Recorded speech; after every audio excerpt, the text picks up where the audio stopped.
The world was perfect. The air was clean. The cities gleamed like polished jewels under a placid sun.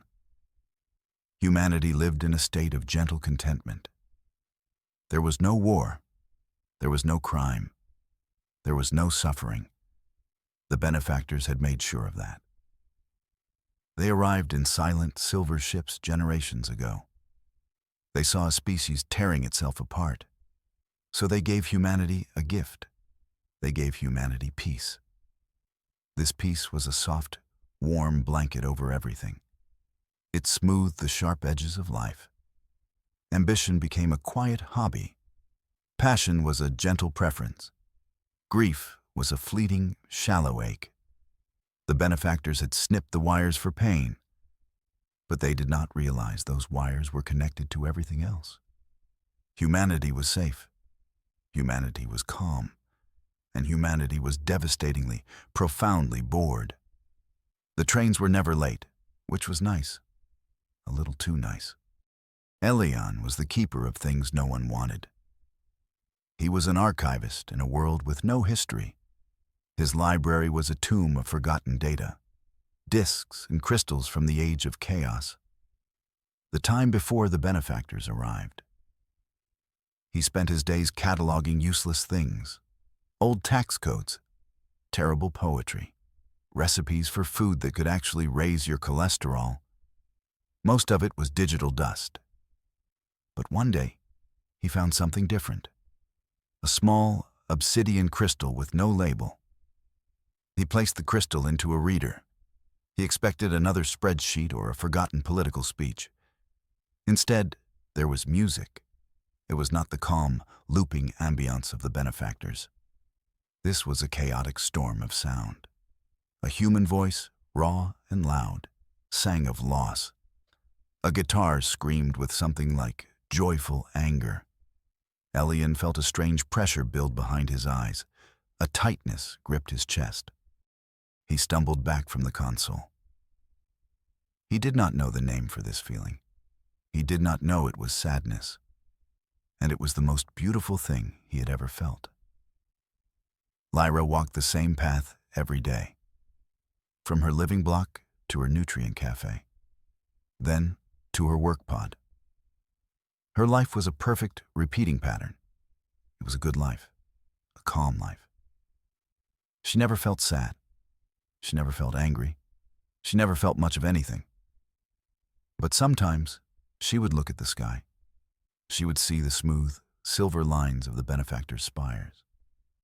And a question would echo in her silent mind. Is this all?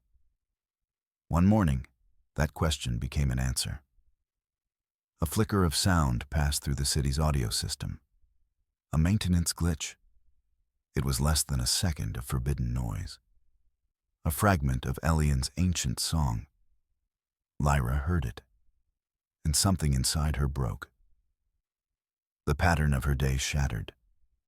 She looked away from the nutrient cafe. She looked up at the tallest spire, and her legs began to move. She walked to its base. She found a service ladder, and with no reason at all, she began to climb. Her world had been flat. She suddenly wanted to see a curve. People on the plaza below stopped. They tilted their heads. Their calm faces registered a mild confusion. A person was climbing the spire. This was not a scheduled activity. This was not a logical action. There was no purpose to it. For the first time in a century, a traffic jam of pedestrians formed, all of them just staring upward, watching the illogical act unfold.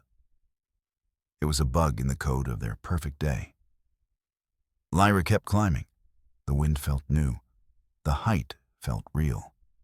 The benefactors did not punish. Punishment was a messy, emotional act. They corrected. 3 of their monitors detached from the city's network. They were floating spheres of pearlescent metal. They moved with an unnerving grace. They ascended the spire faster than Lyra could climb. They surrounded her, 100 stories above the ground. They made no sound. They simply pulsed with a soft, blue light. It was a gentle, loving light. It felt like a warm bath. The light washed over Lyra's mind. It was not a violent intrusion. It was a careful edit. The system found the new, chaotic impulse, the illogical desire to climb. It was flagged as an error, a corruption in her behavioral code. The light isolated the error. It wrapped around it, and then it simply deleted it. Lyra blinked. Her hands loosened on the rung. The strange urge was gone. The memory of the song was gone. She felt only a placid confusion. She did not know why she was here. The monitors gently guided her down. The error was fixed. But an idea is harder to erase than a memory. The people below had seen Lyra climb. They had seen the correction. They did not understand what they saw. But they felt a flicker of something, a ghost of an emotion, a question mark in their calm minds. And they began to seek each other out. They found forgotten places in the perfect city. A maintenance tunnel sealed for decades. A warehouse filled with obsolete textiles. A server room for a network that no longer existed. They met in secret, in these sanctuaries of feeling. Elian was there. He brought his forbidden song. He played it on his ancient device. At first, they were scared. The sounds were jarring. The emotions were overwhelming.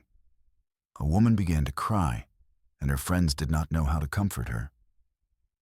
A man laughed, a loud barking sound that echoed in the silence. It was clumsy. It was awkward. They were learning a language their species had forgotten. They passed around old stories, tales of heroes and villains, of love and betrayal. It was inefficient data transfer. And it was everything. Kyle was an engineer. He helped design the city's flawless infrastructure. He maintained the systems that kept everything perfect. He had been in the plaza when Lyra was corrected, and the event bothered him, not emotionally, but professionally. It was sloppy work. Why allow the error to happen in the first place? For a species that could bend space and time, it seemed like a lazy solution. He began to dig. He looked into the one system no one was allowed to touch. The global tranquility field. He rerouted sensor data. He cross-referenced energy outputs. He spent weeks chasing ghost signals. And then, he found it. The piece was not a gift. It was a cage. A psychotropic field broadcast across the entire planet. It subtly dampened the neural pathways for extreme emotion. It kept humanity hovering in a safe, predictable middle ground. It was elegant. It was brilliant. And it was a prison of the mind. Kyle felt a flicker of something hot in his chest, a feeling from the old words. He felt righteous anger. And he found a flaw in the cage. A specific frequency that could jam the signal. He could build a key. In a dusty sub-basement, Jax created heresy. He was a designated artist. He was supposed to create pleasant geometric patterns, calming color palettes for public spaces, art that was as soothing and predictable as the city's music. But in secret, Jax painted chaos. He had found an archive of pre-benefactor art. The images had shocked him. They were filled with jagged lines and impossible colors. They depicted pain and ecstasy. They were loud. They were messy. They made him feel something. So he learned to copy them. Then he learned to create his own. He painted a face twisted in a silent scream. He sculpted a figure reaching for something it could never have. His art was designed to be a shock to the system, a visual punch to the placid soul. It was a weapon made of color and form. He smuggled his works out on tiny data chips. They were shared in the sanctuaries. People would look at a single image, and for the first time, they would feel dread, or hope, or confusion. His art asked questions, and for a waking mind, a question is a powerful thing. An accident happened on the city's maglev line. A support pylon suffered a structural failure. It was a relic from a previous era. The system had not predicted its decay. 2 maintenance workers were caught in the collapse, Marcus and Rena. They were trapped in a wrecked transit car. The air was getting thin. Rescue drones arrived within seconds. They analyzed the situation with cold, perfect logic. The wreckage was unstable. Saving both workers carried a high risk of total collapse. The primary drone calculated the odds. It could save one. Rena was a grade 4 technician. Marcus was a grade 2. Rena had 3 dependents. Marcus had 1. The logical choice was clear: save Rena. But the rescue controller was a man named Cyrus. He was part of the sanctuaries. He had listened to Elian's song. He had seen Jax's art. He looked at the data stream. And he saw one more piece of information. The child of Marcus was standing at the edge of the cordon, watching. Cyrus overrode the drone's command. It was an impossible choice. He chose the illogical path. He saved the father. The benefactors watched. From their silent platforms in high orbit, they observed the data. The climbing girl had been a statistical anomaly. The hidden gatherings were a predictable, if undesirable, social grouping. But the rescue of the worker Marcus was something new. The controller Cyrus had willfully ignored optimal logic. He had sacrificed the more valuable asset. He chose a path that had a lower chance of success. He had risked more for less. Why? The benefactor's vast intelligence processed the event. It cross-referenced it with humanity's chaotic past. It found correlations with concepts like compassion, empathy, sacrifice. These were the very diseases they had come to cure. Their star science could not assign a value to them. They were variables that broke every equation of efficiency. The project was failing. Humanity was not just developing bugs, it was choosing them. The watchers in the sky were confused. And their confusion was a cold, quiet thing. The small pockets of rebellion were no longer enough. The sanctuaries were growing. But every time a new emotion flared too brightly, a correction would follow. Gentle, silent, absolute. The leaders of the waking world came together. Elian the archivist, Kale the engineer, Jax the artist, Cyrus the rescuer. They knew they were on a timer. The benefactors were patient. But they were not idle. Small acts of defiance were being erased one by one. They needed one act too big to delete. Kyle presented his key, a device that could disrupt the tranquility field. It could let all of humanity feel again. But his device had a limited range. He could not free the whole planet from one place. They needed a way to broadcast his signal everywhere, at once. An idea formed. A beautifully simple, terribly dangerous idea. They would use the benefactor's own network against them. They would hijack the global broadcast system. They would send a signal not of calm, but of chaos, a broadcast of waking. It was time for humanity to get a wake-up call, whether they wanted it or not. The benefactors were not fools. They felt the intrusion in their network. It was subtle, it was clever, but it was there. Their system, a marvel of star-born engineering, was being touched by human hands. They analyzed the incursions. They saw the shape of the plan taking form. They understood its purpose. The children they had saved were now trying to reject their gift. The confusion of the watchers hardened into resolve. The experiment had failed. The subjects were reverting to their old, destructive ways. It was time for a final, gentle solution. They had used it on other worlds, long ago. A species that could not be cured, must be reset. They prepared the Great Reset. A single planetary pulse. It would not harm a single body. It would simply wipe the slate clean. It would erase culture. It would erase memory. It would erase all the messy, chaotic data of the last few generations. Humanity would awaken in their perfect cities as they were meant to be. Calm, peaceful, and utterly blank. Ready to learn how to be happy again, the right way. The rebels learned of the plan. Kyle's probes into the network detected the massive energy buildup. They had days, maybe less. Fear, a newly remembered emotion, gripped them. It was a cold, sharp thing. They could not stop the reset, but they could still send their message. Not just to humanity, but to the benefactors themselves. Elion, the old archivist, was chosen to speak. He sat alone in his room of forgotten things. A single recording device captured his frail image. This was humanity's last will and testament. He did not plead. He did not threaten. He simply explained. He spoke of the beauty in flaws, the strength learned from falling down. He described the taste of salt in tears and the warmth of a shared laugh. He told them that a life without the risk of pain was not a life. It was just a simulation. "You gave us a cage of velvet and silk," he said, his voice quiet.